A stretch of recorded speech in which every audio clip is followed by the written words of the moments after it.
नमस्कार दोस्तों, मैं हूं खान और आप सुन रहे हैं कहानी मैं ही गरीब क्यों हूं। ये कहानी भगवान गौतम बुद्ध की है।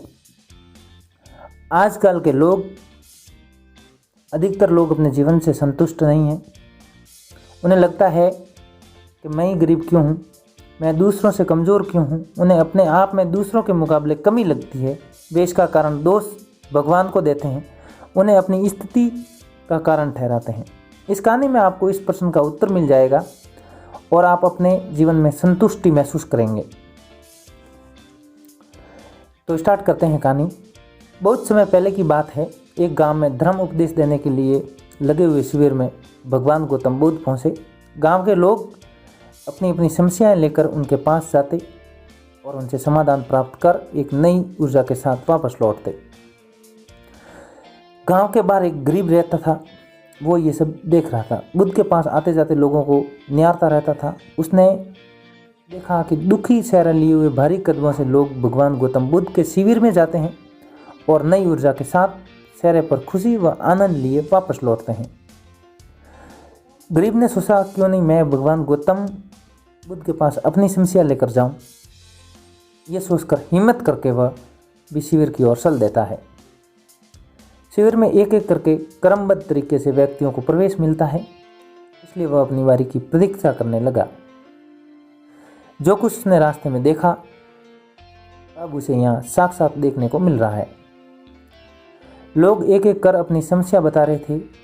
भगवान गौतम बुद्ध चुपचाप शांति से सबकी समस्या सुनते और जवाब देते। उसकी भी बारी आई। उसने भगवान गौतम बुद्ध को प्रणाम किया और बोला, भगवान मैं गरीब क्यों हूँ।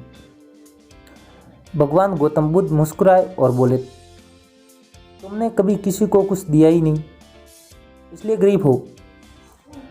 इस पर वो आश्चर्य से भगवान गौतम बुद्ध को मुंह ताकने लगा और बोला, भगवान मेरे पास कुछ देने के लिए है ही नहीं।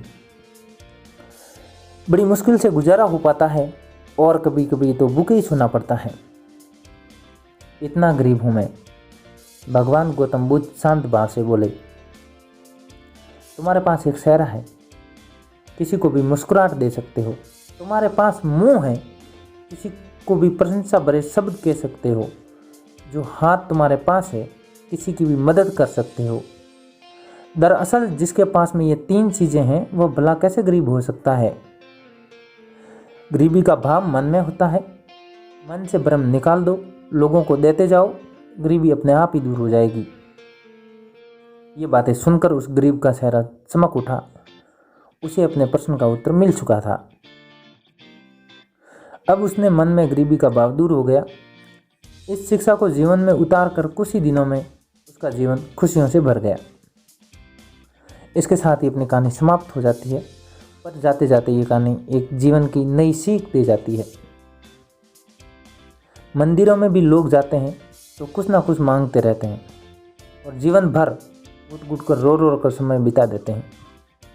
वे ईश्वर की कृपाओं को कभी समझ ही नहीं पाते, जीवन की महत्ताओं को कभी जाना ही नहीं। इस पर कबीरदास जी ने बहुत बेहतरीन दुए कहे हैं, आइए सुनते हैं। सबके पल्ले लाल हैं, सभी साहूकार, गांठ खोल पर का नहीं, या विदिरा कंगाल। यानी सभी के पास ज्ञान है जो ईश्वर की अनमोल देन है, जिसे हम कभी जानने समझने की कोशिश ही नहीं की, इसलिए हम सुख का आनंद नहीं ले पाते।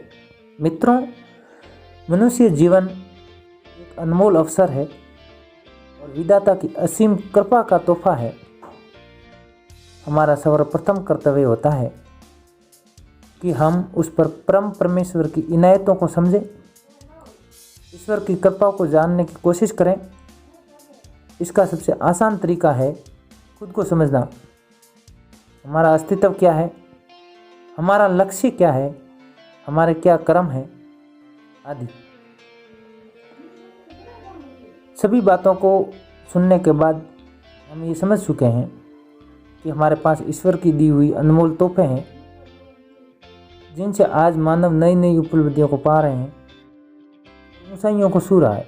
बस ज़रूरत है सही मार्गदर्शन की, जो कि आज से मैं इन बातों को अपने जीवन में उतारने की कोशिश कर दी है। बस आपको यही करना है, हर रोज़ अपनी एक कमी को दूर करो, चाहे वो आपका गुस्सा हो या फिर नकारात्मक सोच। जब भी कुछ सोचो तो अच्छा सोचो, अगर कुछ करने का सोचो तो तब तक उसके पीछे लगे रहो जब तक कि वो काम नहीं हो जाता। अपने सुझाव सवाल मुझे कमेंट करके बताइए। नई नई प्रेरक बातें आपसे साझा करने की प्रेरणा मुझे आपसे ही मिलती है। बस आप एक शेयर एंड सब्सक्राइब जरूर करें। इसके साथ ही मैं इस कहानी को समाप्त करता हूँ। धन्यवाद।